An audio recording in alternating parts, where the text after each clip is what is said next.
Week 19 of the fantasy basketball season, and here's a few centers I look to sell and trade this week. The first guy, Jusuf Nurkic of the Phoenix Suns. And Nurkic, he was on the list last week, and once again he went out there and had a ridiculous ball game, rebounding with 31 rebounds in his last game. So on the year, 11.8 points a game, 10.7 boards, 3.8 assists, a steal, a block, 51% from the field. But the last couple weeks here, monster numbers: 12 points a game, 16.2 rebounds, 4.2 assists, a steal, 1.4 blocks, and 46% from the field. To Nurkic, he's really gone out there, especially the last 3 games, and he's put up some crazy numbers rebounding the basketball as Nurkic, with 54 rebounds the last 3 games. So right now we know he's a traditional center.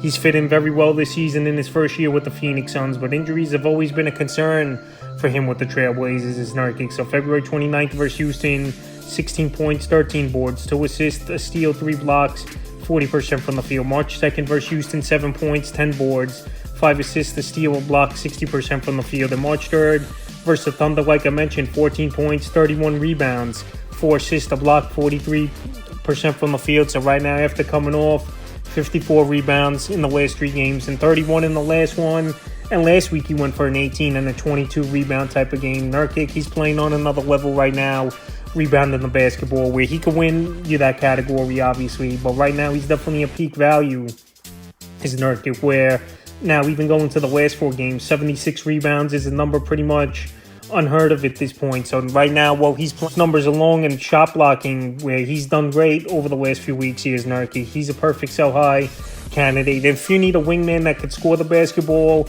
and hit 3-pointers, if you're lacking the category, that would be a nice trade for a fantasy owner, to trade Nurkic away, sell him high for a scorer and a 3-point shooter, assist, which could help fantasy owners, where the other owner would need rebounds, because Nurkic, he's not going to keep rebounding, I believe, at this level, where he's getting 15 rebounds per game on average. So right now, coming off, like I said, a 4-game stretch with 76 rebounds, and he's been a good shot blocker as Nurkic, it's a perfect time to sell him high this week. The next center, Kristaps Porzingis of the Boston Celtics. Porzingis, we know he's always an injury waiting to happen throughout his NBA career, and right now he's banged up a little bit with a quadriceps injury, is Kristaps Porzingis. But his first season in Boston, it's a good year for him. 20.3 points a game, 6.9 rebounds, 1.9 assists, 1.8 blocks, 1.9 threes, and 52% from the field. So Porzingis right now, he's a 5-category type of player for fantasy owners, and he could score the basketball anywhere on the court. The problems has been injuries, and when you're a guy, obviously, that's 7'3", 7'4", injuries are going to come with the way he plays the game, is Kristaps Porzingis, and your body's not meant for that wear and tear at that height. So right now, I know he's the 3rd or 4th option in this offense over there in Boston, but he fits that offense like a glove, where he could just catch and shoot and make his quick decisions, is Porzingis. But right now, with a quadriceps injury, which obviously could be nothing or it could turn into something, I would sell him high this week. February 24th at the Knicks, 22 points, 4 rebounds, 4 assists, a block, 3 threes, 63% from the field. February 27th versus the Sixers, 23 points, 12 boards, an assist, a steal, a block, a 3, 41% from the field. And March 1st versus Dallas, 24 points, 6 rebounds, 2 assists, a block, 4 threes, 57% from the field. So right now, Porzingis, last few games he played well, but he did miss March 3rd's game in the 52-point victory for over the Golden State Warriors. So if that quad could heal up here for Kristaps Porzingis, and if he could play in the ball game with the Cleveland Cavaliers here tonight. But like I said, injuries have always been a problem, and at the key times, it seems like Porzingis gets hurt. So right now, well, he's having a good year,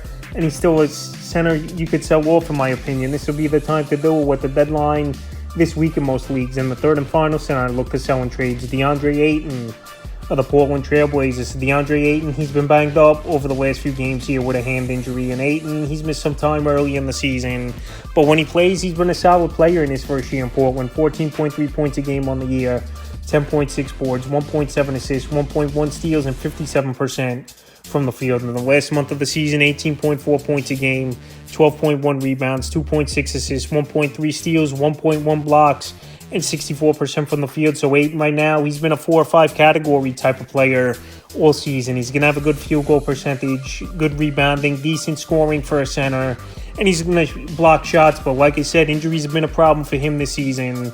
Also, this Trailblazer team, they're totally out of it, and they're going to give him more time than not, I believe, for Ayton to rest and come back. There's no need for them to keep winning ball games where they want to tank and get inside the top 5 at a lottery pick once again is his Trailblazer team. So right now, since Ayton came off a couple good ball games and now missed the last 3 games with the hand injury, he's a perfect sell high center this week, because who knows when he's going to come back, and who knows if he's going to play a lot of minutes where he's going to log these stat lines. February 23rd versus Denver, 22 points, 10 boards, 3 assists, 64% from the field. February 25th versus the Hornets, 26 points, 19 boards, 2 assists, a steal, a block, 68% from the field. And February 27th versus the Heat, 12 points, 10 boards, 2 assists, 2 steals, a block, 66% from the field. So right now, like I said, Ayton's played well, but the last 3 games he's missed. And if you could get something of decency for him, I don't know if he's going to come back right away now with this hand injury. And they might milk it, like I said, to start losing more games. Odds of getting a higher pick in the draft. So he's a sell high player this week. So that's a few centers that look to sell and trade with the deadline approaching this week in fantasy leagues for week 19 of the fantasy basketball season.